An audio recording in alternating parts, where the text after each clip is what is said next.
Hey everybody, happy February and welcome to episode 2 of my cybersecurity video series for 2024.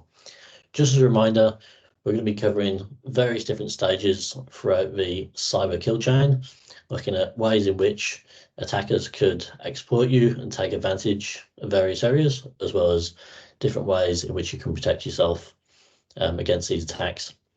If you haven't seen it, go check out episode 1 from last month. I'll put the link in the comments. And it was all around looking at reconnaissance as part of the first stage of an attack. So without further ado, let's have a look at what we're going to be covering in today's episode.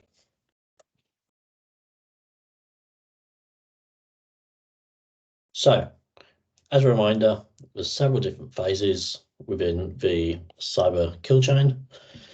Last month, we looked at reconnaissance, figuring out how attackers can start to do some research and get some information on your organization.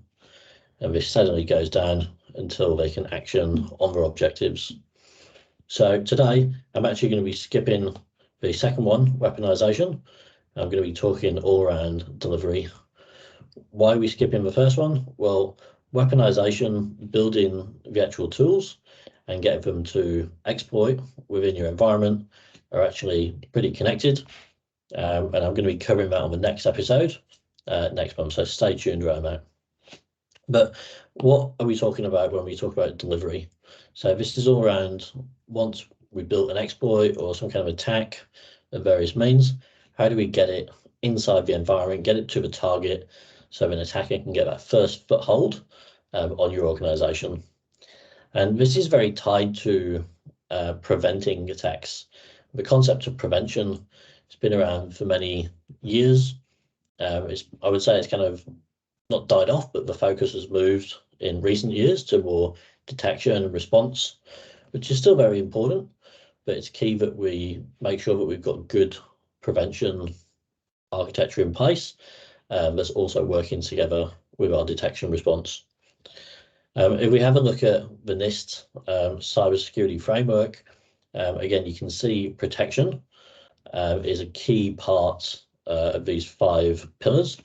So also, being able to detect attacks and respond to them, as well as recovering and identifying threats in the first place, are all important, but, we can't forget about protection and prevention. So let's have a look at what does this look like in a real world example. Well, let's think about the concept of a building. You've got an office or a data center, something like that. And probably we've got some valuable data and information within this building. So let's add some images on here.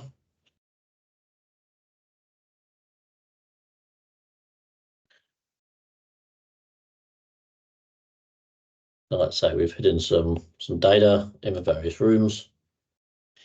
And of course, if you're an attacker coming in from the outside, you're going to want to figure out a way to basically get inside of this building and get in one of the rooms to get the data, steal all the secrets, steal all the money, whatever it might be. So that's really your goal as an attacker. Now, when we think about these different concepts, prevention, detection, response, let's start with detection. So this is really kind of like putting security cameras all around your organization.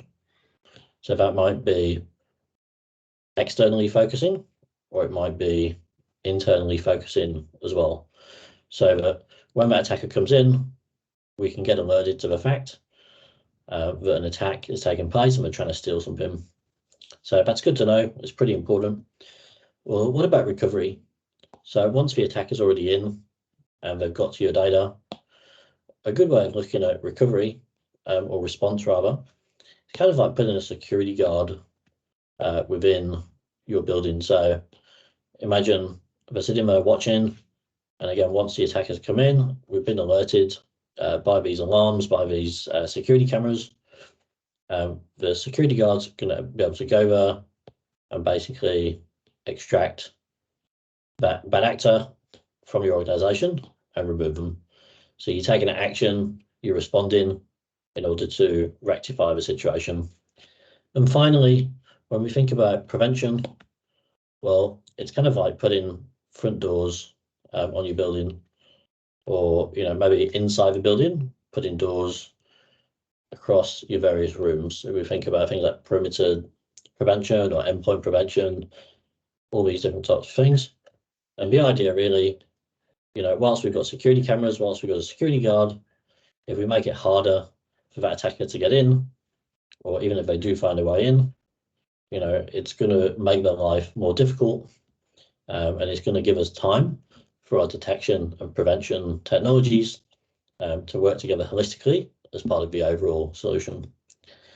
So just wanted to cover off that really briefly around concepts of prevention, detection, and response.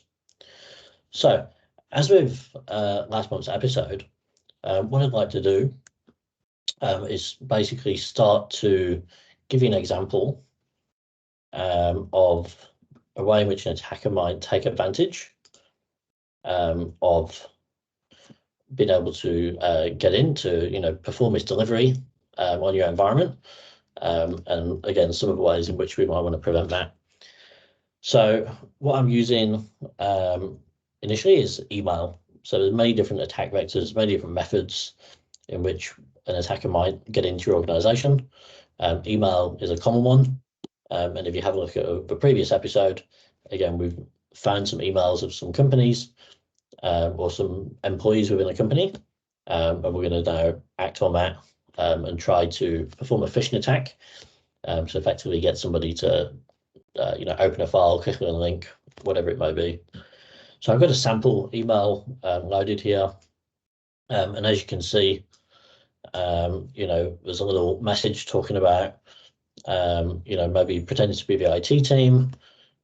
We detected a breach in your network, and basically, can you open this, what we know is a malicious file on your computer? So let's send this through to some of the emails that we've uncovered as part of our admin reconnaissance phase.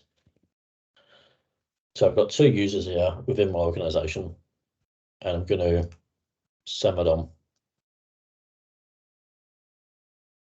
Just hit send. So if we have a look on the target email addresses, I've got 2 addresses. One is this Phil account, which is sitting over here, and then I've also got the admin account, which is sitting over here. So both running Outlook, and essentially waiting for that malicious email to come in.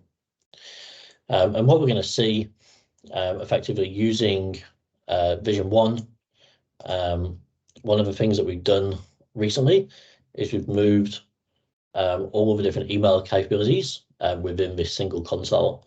So now, not only are you able to basically look at your risk insights and your attack surface, or perform those forensic XDR investigations, but we can also start to manage some more of that protective controls as well as email. So you can see here we can look at inventory. We can deploy sensors across your various email platforms. We can look at things like cloud-based API control, as well as email gateways and all the policies and reporting and logs that come along with that. Now, I think we've just received that malicious email. So here we go on my Phil account, and we can see I've now got the ability to download this malicious file and obviously move on to the next phase. However, on my admin account, I haven't received anything, and that is because I'm running the Trend Micro email security in the background here. I've allowed it through for this particular user, but in terms of this account, we've shown how we can block and prevent that particular attack. So let's have a look in Vision 1, what that looks like. I'm going to go to my Cloud Email Gateway Protection, and let's have a look at the logs.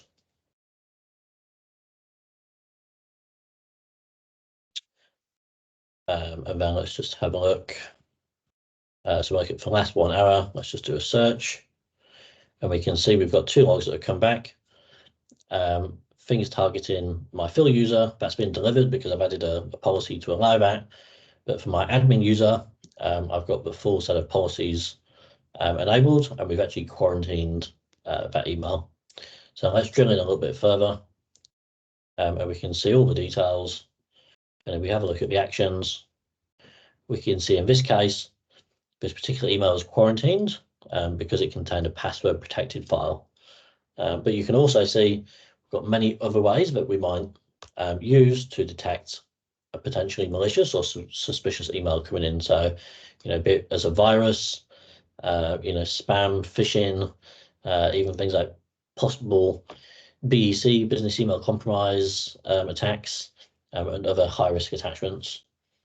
So again, sometimes we're not necessarily going to be able to cover all the holes and all the different prevention capabilities when it comes to our attack surface, and that's why we need good detection and good response capabilities in play.